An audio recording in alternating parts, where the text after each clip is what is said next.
Ta-da! Don't I look like a street vendor selling Gaiwans? Actually, drawing from my experience with countless Gaiwans, I'll share 4 key insights today. The origin of Gaiwans, how beginners choose them, how to hold them without burning yourself, and their uses. Speaking of the origin of the Gaiwan, the traditional Gaiwan you see now consists of a lid, a bowl, and a saucer. We also call it the Sankai Gaiwan. In fact, it carries a special meaning: heaven covering, earth supporting, and humanity nurturing. It embodies the harmony of heaven, earth, and mankind. But this isn't the most traditional form.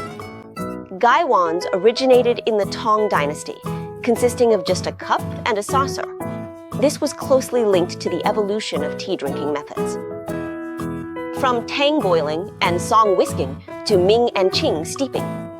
So this form evolved until the Ming and Qing steeping era, when the lid was finally added.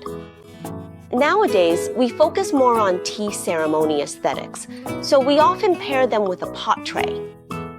Consequently, Sankai Gaiwans are becoming rarer, replaced by 2-piece sets used with a separate saucer. So, for the Sankai Gaiwan, it was first the bowl, then the bowl and saucer, and finally the lid.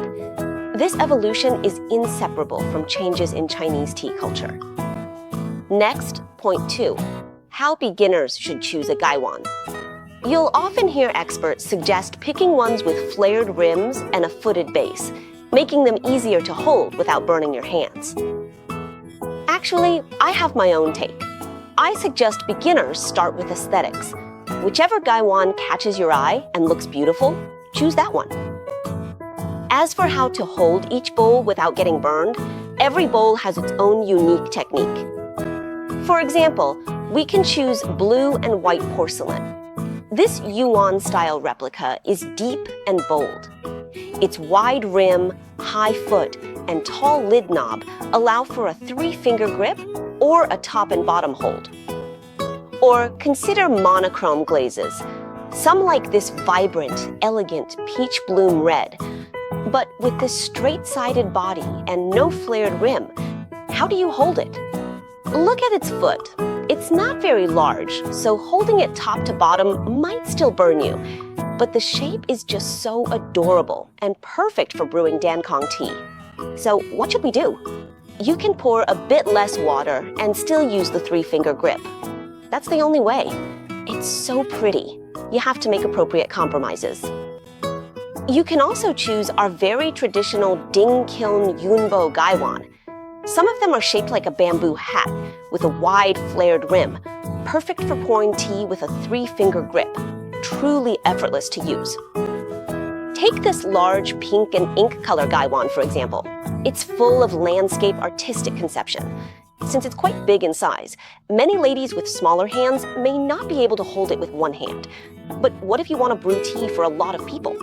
It doesn't have a flared rim, so we can just leave a small gap, hold it top and bottom with both hands, and pour. That's another way to do it. You can also pick these pieces full of antique charm. A Sankai Gaiwan like this can not only be used for pouring tea, but also allows us to follow the ancients' way. Just steep the tea leaves right in the Gaiwan and sip directly from it. This Qing Dynasty style, made with Juming pigment, is exceptionally bright and has a very grand, elegant feel. Take this one, for example. The light sketch style is actually more modern and is very popular among young people today. In the Famille Rose series, you can choose these highly saturated ancient colors, or you could go with the soft yet vibrant traditional Famille Rose style. If we insist on sticking to just one way of holding it, we'd lose a lot of the fun of playing with a Gaiwan. Fourth, let's talk about the purpose of the Gaiwan. The Gaiwan is known as the ultimate tea brewing tool, not because it makes the tea taste like something magical, but because it's better at bringing out the tea's true, original flavor. We say that Gaiwan are mostly made of porcelain with a glazed surface, so they don't easily absorb or transfer flavors. A single Gaiwan can brew countless types of tea and is very easy to clean. That's one of its greatest benefits. So how many Gaiwans do you have? Enjoy your hobbies without losing your way. Let's share our Gaiwan experiences together.